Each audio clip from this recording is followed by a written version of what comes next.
Hello everyone, welcome back to my channel ginger and garlic. সকলকে স্বাগত জানাই আমার চ্যানেলে। আজকে নিয়েছি একটা নতুনত্ব মাছের রেসিপি। কি মাছ? চলো রান্না করতে করতে দেখাই। এই মাছটা দেখতে পাচ্ছ, এই মাছটার নাম হচ্ছে ঘনিয়া মাছ বা ঘৈন্না মাছ, যেটা ওপার বাংলায় ভাষায় ঘৈন্না বলা হয়। তো এখানে তো সব কিছু ক্লিন করাই থাকে। তো এই মাছটাই আজকে তোমাদের সাথে শেয়ার করব। কিভাবে রান্না করি সেটাই করব আজকে। দেখো, মাছগুলোকে আমি মাঝখান থেকে কেটে দুভাগ করে নিচ্ছি। এই মাছটাকে ইংলিশে মিল্ক ফিশ বলা হয়।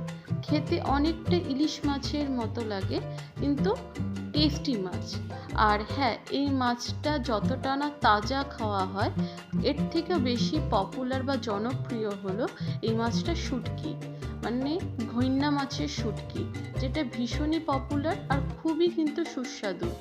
তো দেখো, আমার কাছে তো শুটকি নেই, আর আমি শুটকি খেতেও পারি না এখানে।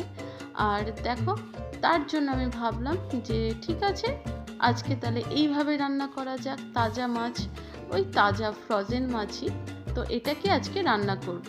তো কি দিয়ে রান্না করব? এই মাছটাকে রান্না করব সর্ষে দিয়ে, সর্ষের ঝাল করব। তো আমি এর মধ্যে না একটা পেঁয়াজ দিচ্ছি, একটা গোটা পেঁয়াজ দেব। আর দেখো, পেঁয়াজগুলোকে আমি পাতলা পাতলা করে কেটে নিয়েছি। যতটা পারা যায় ততটাই পাতলা পাতলা করব, তাহলে কি হবে, আমার যখন ভাজবো তখন কোনো অসুবিধা হবে না বা মোটা মোটা থাকবে না। আর আমি দেখো ঝোলের মধ্যে কাঁচা লঙ্কা দেব, মানে 4 থেকে 5টার মতো কাঁচা লঙ্কা চিড়ে নিলাম। দেখো, পেঁয়াজ আর কাঁচা লঙ্কা আবার কাটা হয়ে গেছে। এখন হলো মশলার ব্যাপার। যেহেতু আমি সর্ষের ঝাল করব, তো দেখো আমি 2 চামচের মতো আমি সর্ষে নিয়েছি, আর নিয়েছি প্রায় 10-12টার মতো কাঁচা লঙ্কা।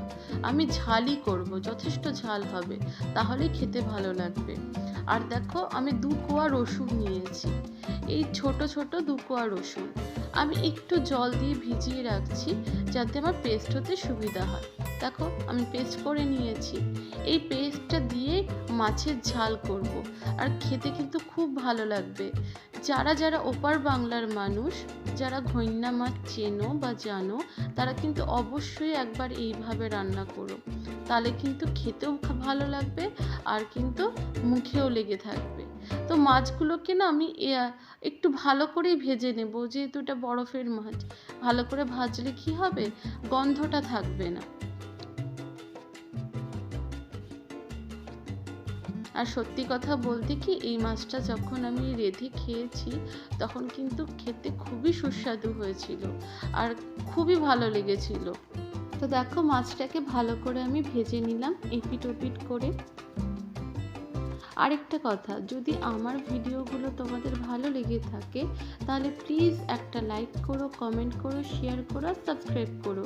আর যারা অলরেডি সাবস্ক্রাইব করে দিয়েছো, তাদেরকে কিন্তু অসংখ্য অসংখ্য ধন্যবাদ যে আমার চ্যানেলটাকে সাবস্ক্রাইব করেছো, আমার চ্যানেলটাকে দেখছো। তো দেখো, আমি কিন্তু পেঁয়াজ দিয়ে দিয়েছি তেলের মধ্যে, আর ভালো করে ভেজে নিচ্ছি। পেঁয়াজটা ভাজা যত ভালো হবে, তত কিন্তু মশলাটাও খুব ভালোভাবে কষতে পারবে। এখন এর মধ্যে আমি সর্ষে বাটাটা দিচ্ছি, যে সর্ষে, কাঁচা লঙ্কা আর রসুন দিয়েছিলাম, তো সেই একটা পেস্ট যে বানিয়েছি সেটা দিয়ে দিচ্ছি। আমি প্রায় 4 টেবিল চামচের মতো পেস্টটা দিয়েছি। আর এখন দেখো, 1 টেবিল চামচের মতো হলুদ গুঁড়ো দিয়েছি। এবার মশলাটাকে ভালো করে কষিয়ে নেব, যতক্ষণ না মশলার থেকে তেল না ছাড়ছে। দেখো, মশলার থেকে তেল ছেড়ে গেছে।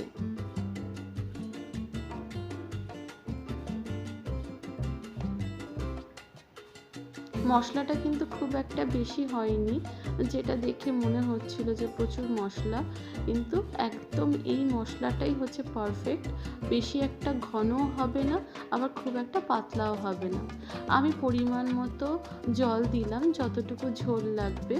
তো তোমরা তোমাদের মতো করে জলটা দিও। এখন আমি স্বাদ মতো নুন দিয়ে দিলাম। এখন চেরা কাঁচা লঙ্কাটা দিলাম, যেহেতু ঝোলটা এখন ফুটছে।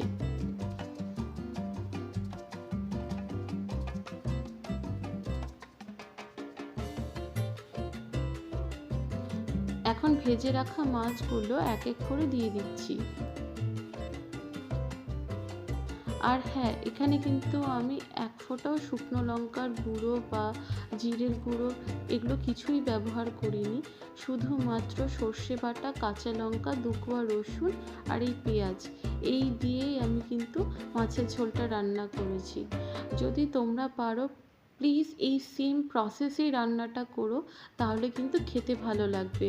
আর যারা এই ঘনিয়া মাছটা পাবে না, তারা বিশেষ করে কালবোশ মাছ বা রুই মাছের যে ছোট বাচ্চাগুলো আছে সেটা দিয়েও রাঁধতে পারো। এই মাছটার একটা আলাদাই টেস্ট আছে আর খেতে সত্যি সত্যি খুব ভালো। তো যারা পুরনো দিনের মানুষ আছে তাদেরকে যদি জিজ্ঞাসা করা যায়, তারা কিন্তু বলবে যে এই মাছের টেস্ট কতটা। দেখো, আমার কিন্তু মাছের ঝোল একদম রেডি হয়ে গেছে। এখন আমি নামিয়ে নিয়ে পরিবেশন করব।